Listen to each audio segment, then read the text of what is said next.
Park Jin-woo stood at his office window, looking out at the massive spaceships lined up at New Seoul Spaceport. The morning sun made their silver hulls shine like stars brought down to Earth. Each ship bore the blue and gold logo of Stellar Airways, his company, though very few people knew that fact. Jin-woo preferred to keep things that way. At 45 years old, he had built Stellar Airways from a small cargo transport business into the world's first commercial space airline. Yet he rarely appeared in public photos, never gave television interviews, and liked to travel just like any other passenger. "Dad, are you ready? Mom says we'll be late for our flight." His 16-year-old daughter, Hannah, poked her head into his office. Like him, she wore simple travel clothes, comfortable pants, a plain sweater, and well-worn walking shoes. Nothing about her outfit suggested she was the daughter of one of the wealthiest families in the space industry. "Coming, sweetheart," Jin-woo said, picking up his small travel bag. He had trained his employees to treat every passenger equally, regardless of their appearance or background.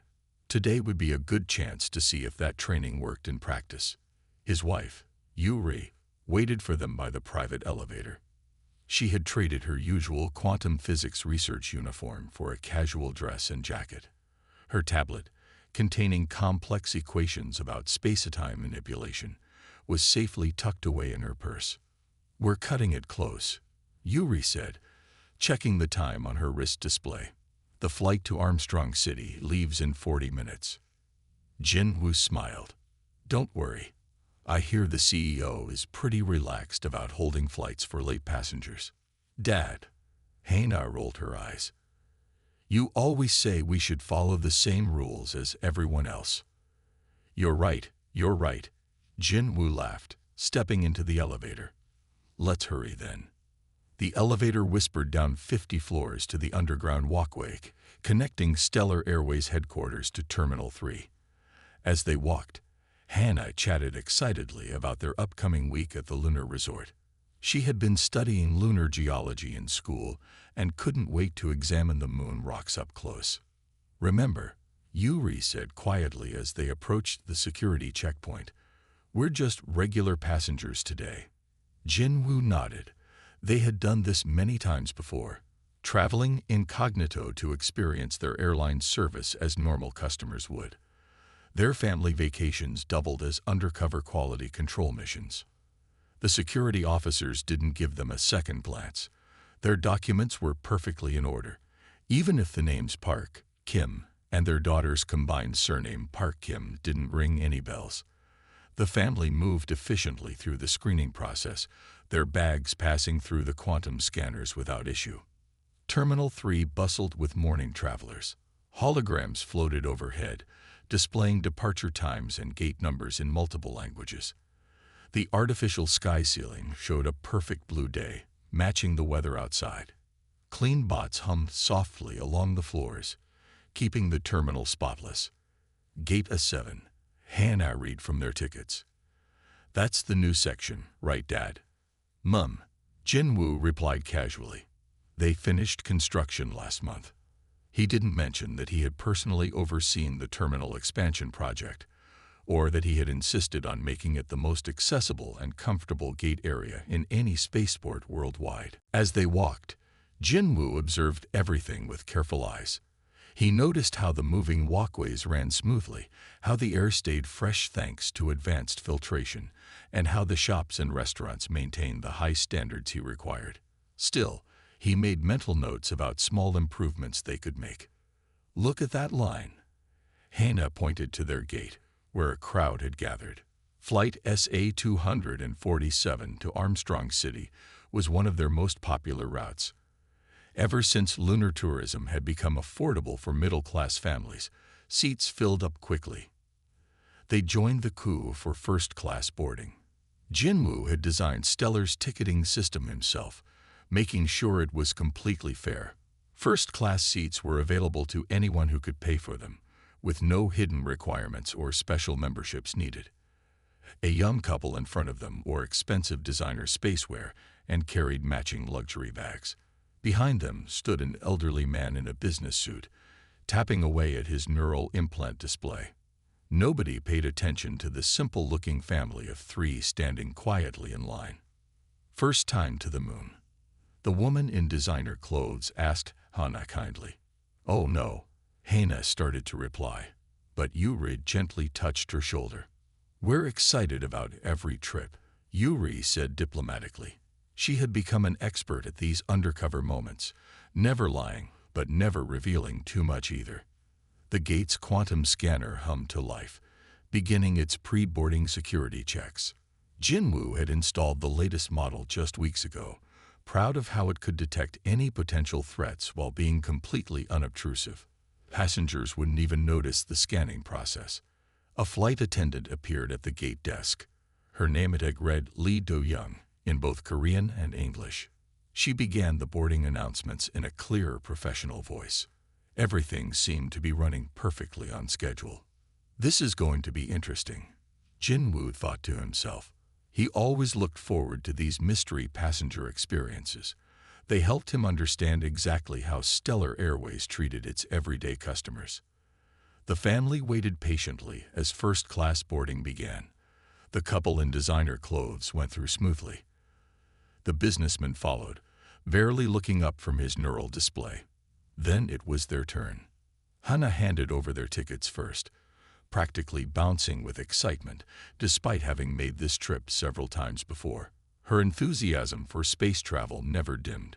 It reminded Jinwoo of himself at her age, when he first dreamed of making space accessible to everyone. "Good morning," Jinwoo said politely to Do-young as they approached the desk. "Lovely day for a flight to the moon." The flight attendant's smile flickered slightly as she looked at them. Her eyes moved from their casual clothes to their tickets and back again. Jinwoo recognized that look. He had seen it before, though never on one of his own employees. At least, he hoped he hadn't. "Sir," Do-young said, her voice taking on a different tone than she had used with the previous passengers. "Could you please verify your booking class?" "First class," Jinwoo replied calmly, even though the tickets in her hand clearly showed this information. "Seats 2A, 2B, and 2C. Do-young frowned slightly, "and this booking was made through our official channels." Yuri stepped forward, her scientific mind already analyzing the situation with methodical precision. "Everything is in order," she said quietly. "Would you like to scan the tickets again?" Several other passengers had stopped to watch the interaction. Jinwoo could see neural implant recording lights blinking in the crowd. People were always quick to document potential drama. He kept his face neutral, curious to see how this would play out. "I'll need to verify these tickets with my supervisor," Do-young announced, her voice carrying across the gate area. She didn't make this request of any other first-class passengers, before or after them. Hannah looked up at her father, her eyes asking permission to reveal who they were. Jinwoo gave a tiny shake of his head.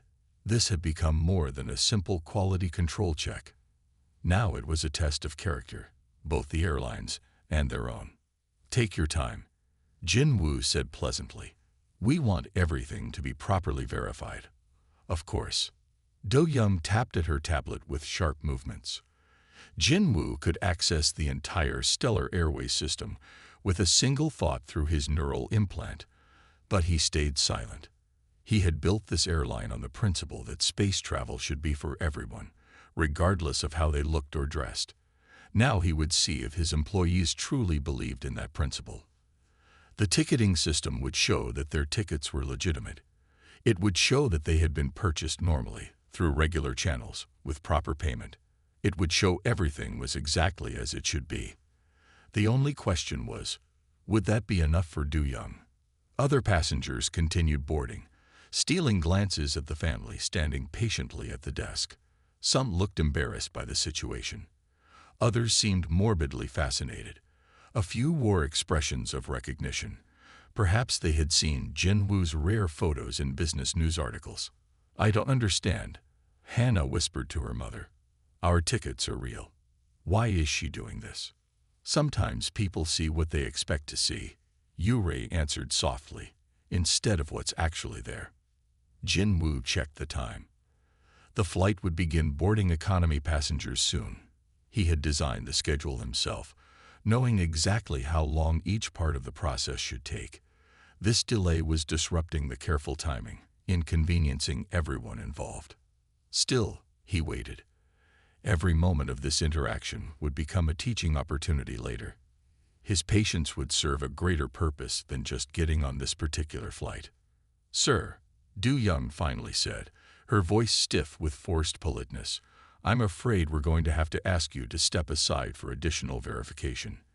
We need to be certain about the authenticity of these tickets." And there it was. Despite all his efforts to create an airline that treated everyone equally, old prejudices had found their way in. Jin-Woo felt disappointment, but also determination. This moment would lead to positive change. He would make sure of it. "Of course," he said, maintaining his calm demeanor. "We're happy to comply with all security procedures." As they stepped aside, Hannah squared her shoulders proudly. She had learned from both her parents how to face unfair treatment with dignity. Yuri's hand found Jin-Woo's, squeezing it gently. They both knew what would happen next. The story wasn't over. In fact, it was just beginning. Soon, Lee Do-young would learn an important lesson about assumptions and equal treatment. But for now, the family that owned Stellar Airways stood quietly to the side, watching their own airline's procedures unfold before them. Through the huge terminal windows, the morning sun continued to shine on the spacecraft waiting outside. Those ships represented Jin-Woo's dream of making space travel accessible to everyone. Today's events would help ensure that everyone truly met everyone, without exception. The next few minutes would change lives, not just for this flight attendant, but for the entire airline industry. Sometimes the biggest teaching moments came from the smallest interactions. Jin-Woo was ready to make this moment count. Lee Do-young had worked for Stellar Airways for 3 years. In that time, she had developed what she called a sixth sense about passengers. She prided herself on knowing who belonged in first class and who didn't. Today, that sense was ringing loud alarm bells. The family standing before her didn't fit her mental image of first-class passengers. Their clothes were too simple, their manner too quiet. Something felt wrong about their tickets, even though the computer system showed everything was perfect. "I need to see your identification again," Do-young said, holding out her hand. She noticed how other passengers were watching, some with their neural implants recording. Let them record. She was just doing her job, protecting the airline's high standards. Jin-Woo handed over their ID cards without complaint. The quantum-encrypted cards were impossible to fake, a security feature he had personally overseen the development of. Still, he watched with interest as Do-young scanned them repeatedly. "These show you're from the Gangnam district," she said, suspicion clear in her voice. "In the luxury sector." "That's correct," Yuri replied calmly. Her years of explaining complex quantum theories to skeptical colleagues had taught her endless patience. Hannah stood tall beside her parents, her face showing the same quiet dignity they displayed. She had faced similar situations before at her elite school, where some people couldn't believe she belonged there either. Like her parents, she had learned to let others' assumptions reveal more about them than about her. "I find it unusual," Do-young continued, her voice getting louder, "that first-class passengers would arrive dressed so casually." Several nearby passengers shifted uncomfortably. An elderly woman in economy class shook her head disapprovingly. At Do-young, not at the family. A young man nearby was openly streaming the incident, his neural implants recording light blinking rapidly. "Is there a dress code for first class?" Jin-Woo asked politely. He knew there wasn't. He had specifically forbidden such rules when creating Stellar Airways policies. "Well, no, but..." Do-young faltered for a moment before rallying. "We have certain standards to maintain. Our first-class passengers usually present themselves more appropriately." Yuri raised an eyebrow. As a physicist, she appreciated precision in language. "Could you define appropriately for us?" she asked, her voice carrying the same tone she used when questioning flawed research presentations. More passengers had stopped to watch now. The scene was playing out like a street performance, with Du Young becoming increasingly flustered while the family remained perfectly composed. "I've called security," Du Young announced, lifting her chin. "They'll help us sort this out properly." Hana looked at her father. "Dad, shouldn't we just?" Jinwoo shook his head slightly. This had gone beyond a simple misunderstanding. This was now about something much more important than their family's comfort. Two security officers approached from the main terminal. They wore the standard blue uniforms of spaceport security, with neural implants glowing softly at their temples.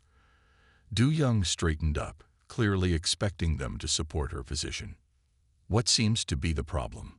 the taller officer asked, looking between Du Young and the family. "These people," Du Young said, emphasizing the word strangely, "claim to have first-class tickets. I have concerns about the legitimacy of their booking." The shorter officer frowned. "Have you run their tickets through verification?" "Yes, but—" "And what did the system show?" Du Young's face reddened slightly. "The system shows the tickets are valid. But surely you can see." "See what exactly?" Yuri asked quietly. The quantum physicist in her couldn't help but analyze the situation like an experiment, observing each reaction and response. The taller officer checked his neural display, scanning the family's ticket information. His eyes widened slightly as additional data scrolled across his vision.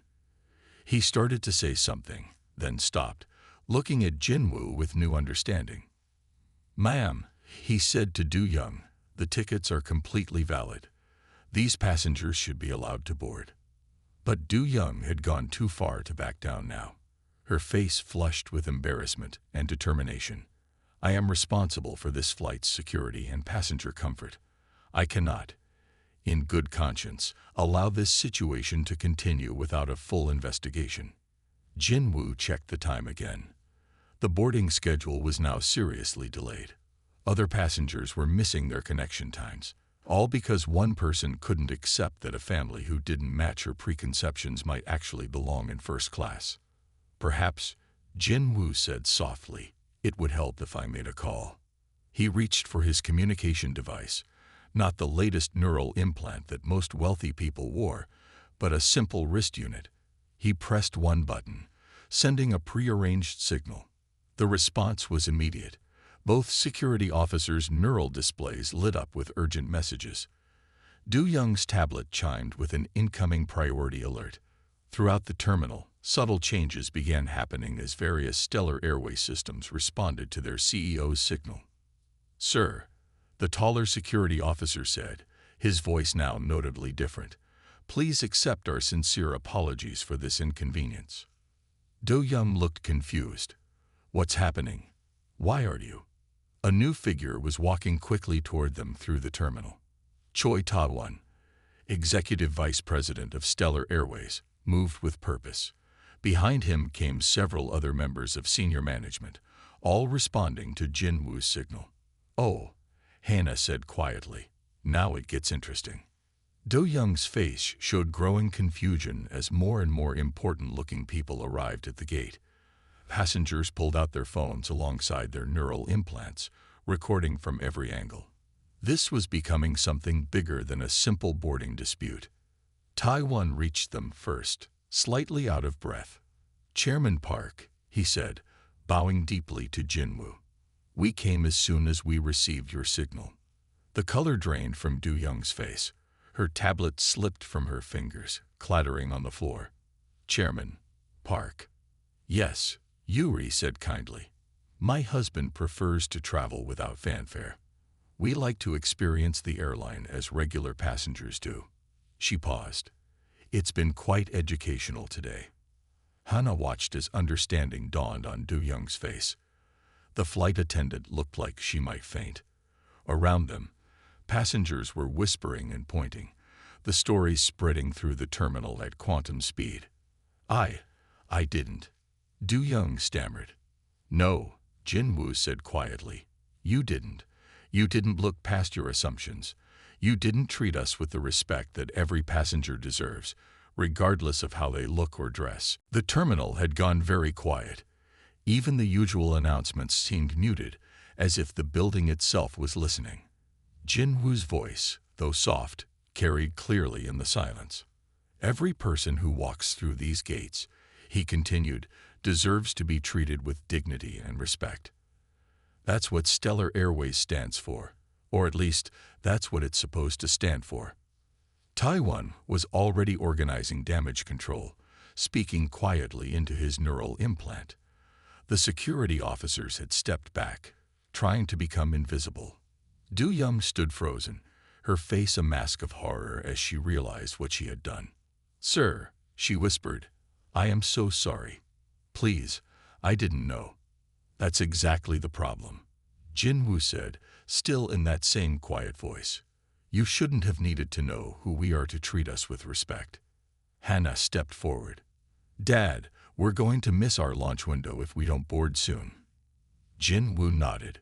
He looked at Taiwan. "Make sure everyone on this flight is compensated for the delay, and schedule an emergency staff meeting for tomorrow morning." "Yes, sir," Taiwan replied. "And Miss Lee." Do Young flinched at the sound of her name. "Report to my office first thing tomorrow," Taiwan continued. "We have much to discuss." The family finally moved toward the boarding bridge, their way now clear. As they walked, other passengers applauded softly. Someone called out, "Thank you for standing up to that." "Mom," Hannah said as they reached the ship's entrance, "do you think she'll be fired?" Yuri exchanged a look with Jin-woo. "That's not our decision to make," she said, "but sometimes the best teaching moments come from our biggest mistakes." They found their seats in first class, the same seats that had caused such a controversy. As they settled in, Jin-woo looked out the window at his spaceport, his airline, his dream of making space travel truly equal and accessible. "What happens next?" Hannah asked, buckling her safety harness. Jin-woo smiled. "Next, we make sure this never happens again. To anyone." Outside their window, the morning sun continued to shine on the spacecraft, but now its light seemed to carry a different meaning. Today had shown that even in 2045, old prejudices could still appear in new places, but it had also shown that change was possible, one person, one moment, one lesson at a time. The ship's engines began their warm-up sequence. Soon, they would be heading to the moon. But the real journey, toward true equality in the space age, was just beginning. The news spread through Stellar Airways headquarters like a solar flare. By the time Choi Ta-won reached his office, his neural display was crowded with messages from board members, shareholders, and media outlets. The incident at Gate S7 had already gone viral across Earth's social networks and was reaching the lunar colonies. Taiwan sat at his desk, watching the holovids that passengers had shared. Each recording showed the same scene from different angles. Lee Do-young confronting the Park family, her obvious prejudice, and the shocking revelation of their identity. Some videos had already received millions of views. "Sir," his assistant's voice came through the office speakers, "Ms. Lee has arrived for her meeting." Taiwan took a deep breath. "Send her in." Do-young entered the office looking very different from yesterday. Her uniform was perfectly pressed, but her face showed signs of a sleepless night. She stood before his desk, hands clasped tightly in front of her. "Please sit down," Taiwan said, gesturing to a chair. As she sat, he noticed how her hands trembled slightly. "Before we begin," he said, "I want you to watch something." He activated the office's holoscreen, playing a compilation of footage from the previous day. Do-young flinched as she watched herself on the screen, seeing her actions through others' eyes for the first time. She began, but Taiwan held up his hand. "Wait," he said. "There's more." The next video showed Chairman Park Jin-woo in his early days, 20 years ago. A young Jin-woo stood in front of a small cargo ship, speaking to a reporter about his dream of making space travel accessible to everyone. "Space doesn't care what we look like," the younger Jin-woo said in the video. It doesn't care where we come from or what we wear. Up there, we're all just humans, trying to reach the stars together. Do Young's eyes filled with tears as she watched. The video changed to show Jin Woo opening the first Stellar Airways terminal, then helping a child from a poor district try on a spacesuit, then speaking at the United Nations about equal access to space travel. Yesterday, Taiwan said as the video ended, "You violated everything our company stands for." "I know," Do Young whispered. "I'm so sorry. I'll pack my things and—" "No," Taiwan interrupted. "You're not being fired." Do Young looked up in surprise. "I'm not." Chairman Park was very clear about this. He said firing you would be easy, but it wouldn't solve the real problem. Taiwan leaned forward. "Instead, you're going to help us fix things." Meanwhile, aboard the spacecraft heading to the moon, Jin Woo sat with his family in their first-class cabin. Hannah was doing her homework, studying lunar geology on her tablet. Yuri was reviewing research papers about quantum tunneling. They acted as if nothing unusual had happened, but Jin Woo noticed how other passengers kept glancing their way. "Dad," Hannah said, looking up from her tablet, "my friends are sending me messages about yesterday. The videos are everywhere." Jin Woo nodded. "How does that make you feel?" Hannah thought for a moment. "Sad, I guess. Not about us. We're used to it. But sad that it still happens, even now, even in space." "That's why we have to do something about it," Yuri said, setting aside her research. "Not just for us, but for everyone who comes after us." Back on Earth, Taiwan was explaining the company's new plan to Do Young. As he spoke, diagrams appeared on the holoscreen, showing a complete overhaul of Stellar Airways training programs. "You'll work with our education team," he said. "Your experience, your mistake, will become part of our training. Every new employee will learn from what happened yesterday." Do Young sat straighter in her chair. "You want me to tell people about what I did?" "Yes, we want you to help others understand how bias can affect their actions, even when they don't realize it." Taiwan's voice softened. "It's not an easy assignment. You'll have to face your mistakes every day. But you'll also help prevent others from making the same mistakes." As they talked, more videos from the incident appeared on social media. People shared their own stories of facing prejudice while traveling. The conversation spread beyond Stellar Airways to other airlines, other industries, other parts of society. In lunar orbit, Jin Woo's ship prepared for landing at Armstrong City. Through the window, he could see the huge dome that covered the lunar colony, its force fields shimmering in the sunlight. Inside that dome, people from every country on Earth lived and worked together. "Look," Hannah pointed to a news alert on her tablet. "Other airlines are already announcing new training programs like ours. They're calling it the Stellar Standard." Jin Woo smiled. Sometimes the biggest changes started with the smallest moments. Yesterday's incident was becoming something larger, something more important than one family's experience with one flight attendant. Back in Taiwan's office, Do Young was beginning to understand her new role. She would help design training scenarios, share her story with new employees, and work to identify and eliminate hidden biases in company procedures. "There's one more thing," Taiwan said. "Chairman Park wants you to meet with his daughter, Hannah. She's starting a foundation to promote equality in space travel, and she thinks your perspective could be valuable." Do Young's eyes widened. "She wants to work with me, after what I did." "Hannah understands something important," Taiwan explained. "Real change doesn't come from punishing people who make mistakes. It comes from helping them learn and grow." As the lunar landing began, Jin Woo thought about the changes already happening because of yesterday's incident. His neural implant showed him messages from other airline CEOs, government officials, and civil rights leaders. They all wanted to know more about Stellar Airways' new approach to handling bias. "Landing here engaged," the pilot's voice announced. "Welcome to Armstrong City, where local time is 14:30 Lunar Standard." The ship touched down smoothly on the lunar surface. As they waited to disembark, Jin-woo noticed something interesting. The other first-class passengers who had witnessed yesterday's incident were treating everyone around them differently now, more kindly, more thoughtfully. Small ripples, Yuri said, noticing his observation, leading to bigger waves. In the days that followed, the story of what happened at Gate A7 would reach every corner of human space.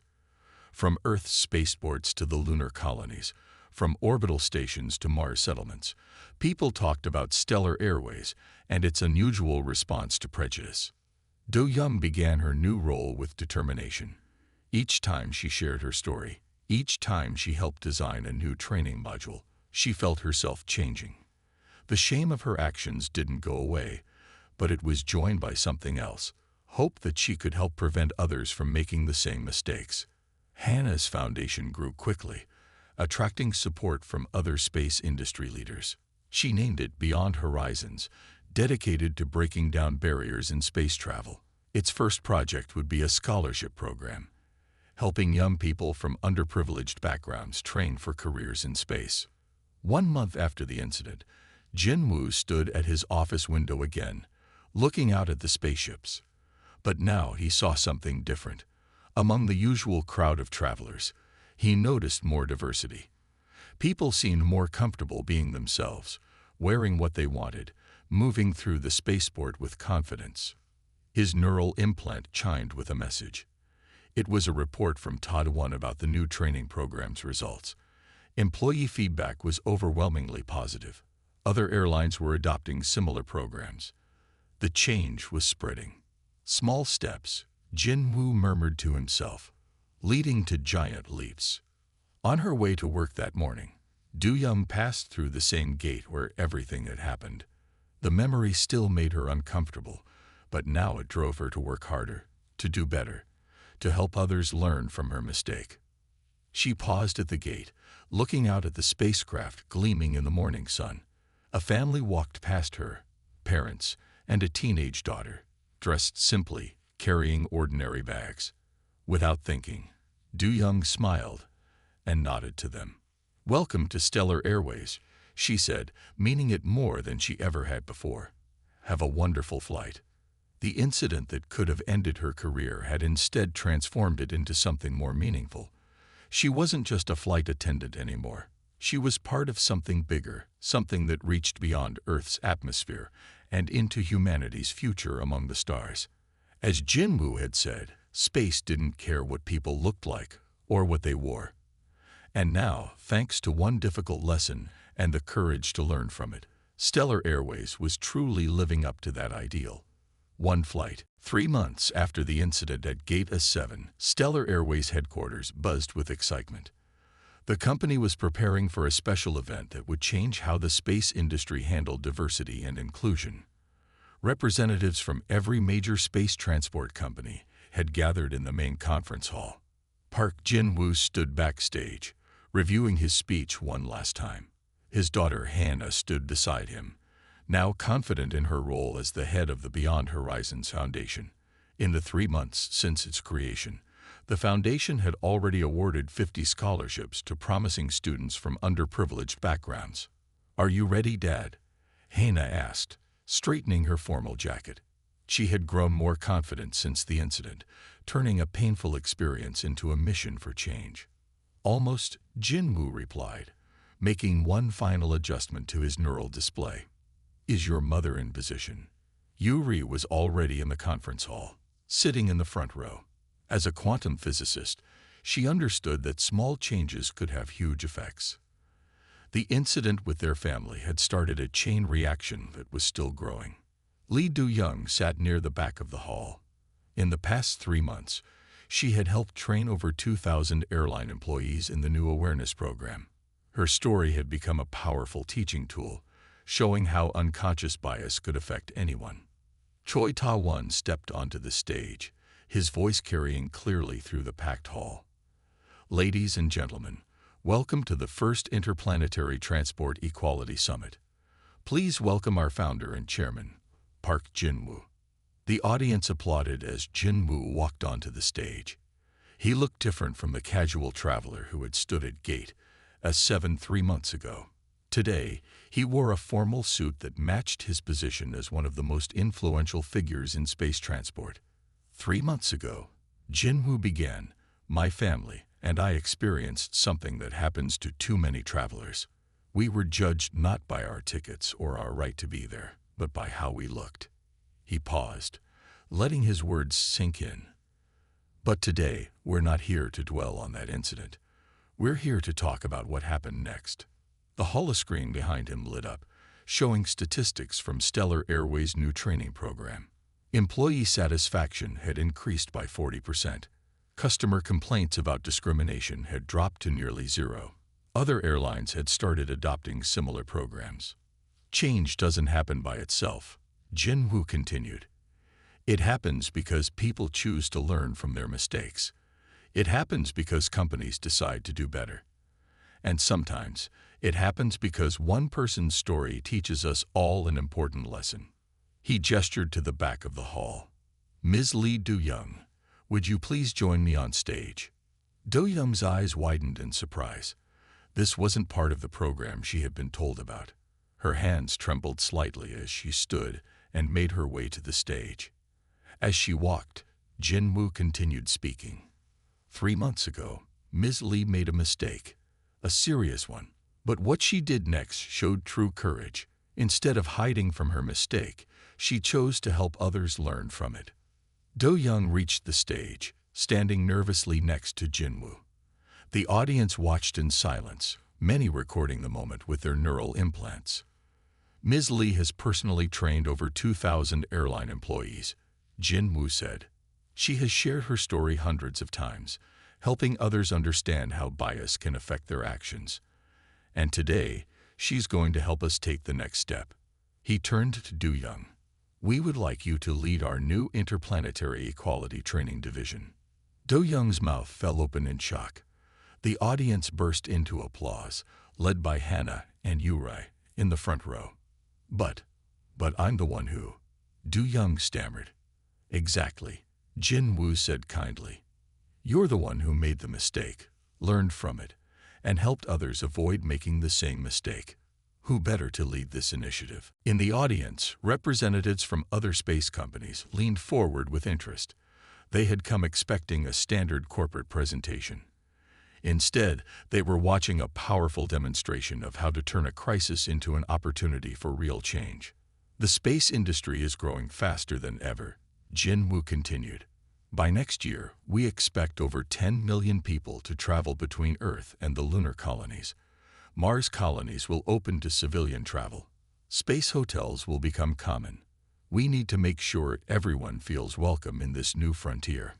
He gestured to the holoscreen, where images appeared showing people of all backgrounds working and traveling in space. "This is our future. Not just some of us. All of us. Together." Do-young stepped forward to the microphone. Her voice shook at first, but grew stronger as she spoke.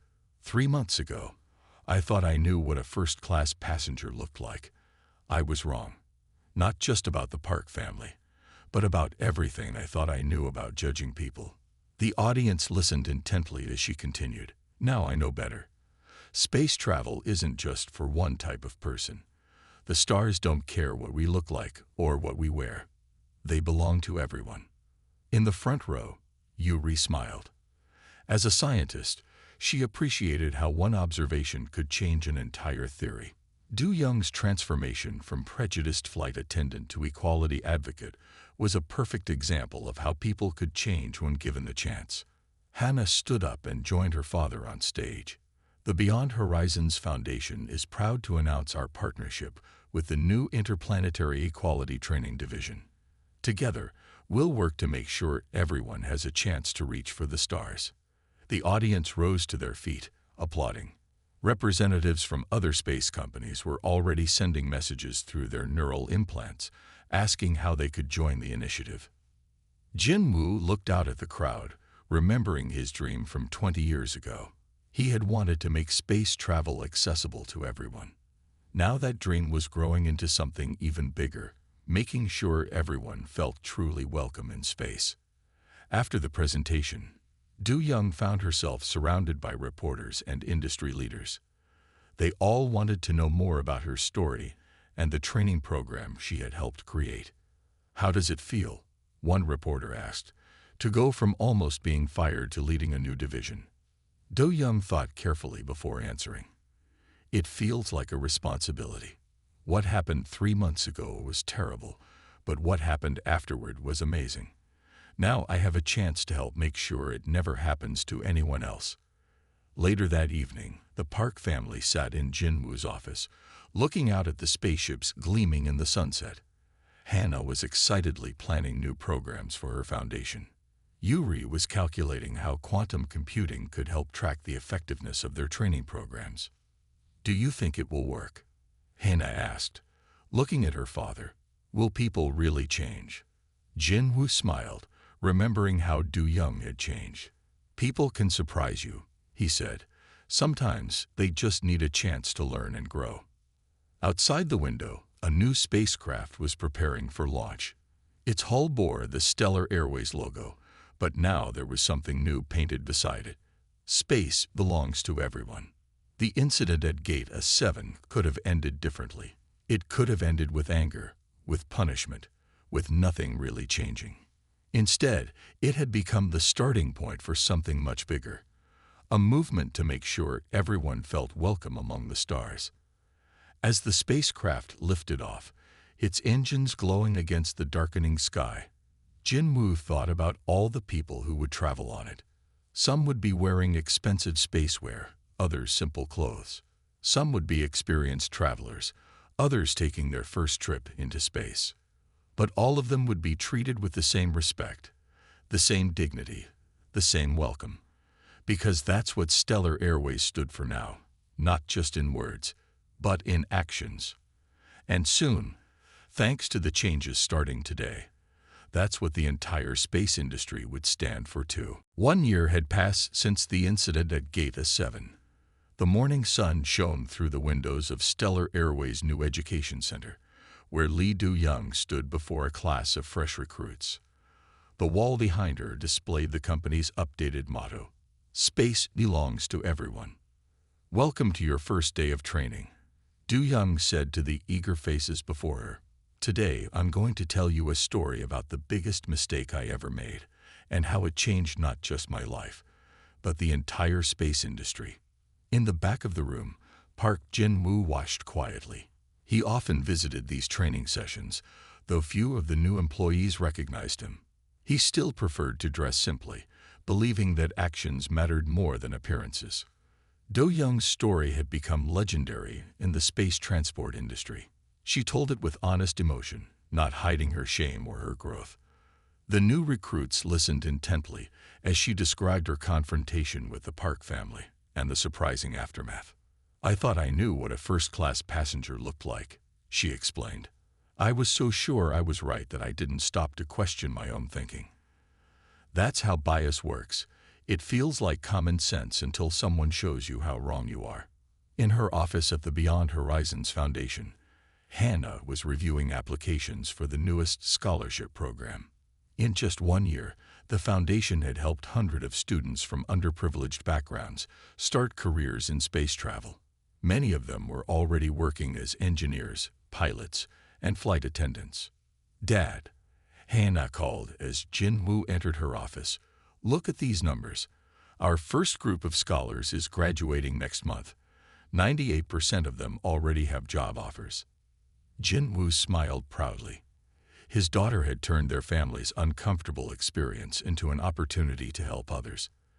The foundation's success proved that talent could be found everywhere if people just looked past their preconceptions.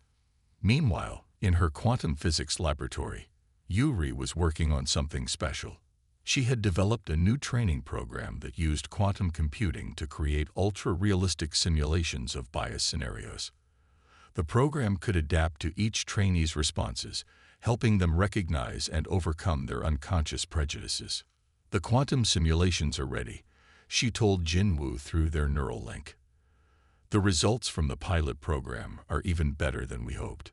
Across the solar system, things were changing. The Stellar Standard had become the industry benchmark for equality training. Every major space transport company had adopted similar programs, and the results were clear. Customer satisfaction rates had reached all-time highs. Employee retention had improved dramatically. More importantly, people from all backgrounds felt truly welcome in space. Back in the training room, Du-young showed the class a series of photographs. They showed her progression from that difficult day at Gate, a 7, to her current position as head of the Interplanetary Equality Training Division. "This isn't just about avoiding discrimination," she explained. "It's about creating a space industry that truly represents humanity. When we go to the stars, we go as one species, united in our diversity." A student raised his hand. "But how do you handle people who resist these changes? There must be some who think things were better before."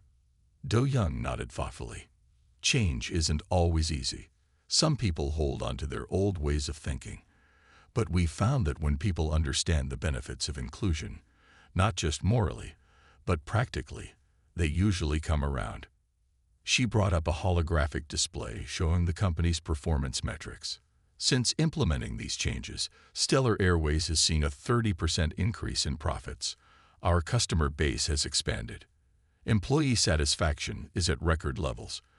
Being inclusive isn't just right, it's good business. In the orbital stations above Earth, on the lunar colonies, and in the Mars settlements, the impact was visible. Space crews were more diverse than ever. Passengers from all backgrounds moved freely through spaceports, no longer worried about being questioned or challenged. Jin-woo's neural implant buzzed with an incoming message. The United Nations Space Council wanted to recognize Stellar Airways with their highest honor, the Planetary Unity Award. It would be the first time a private company had received this recognition. "Should we accept?"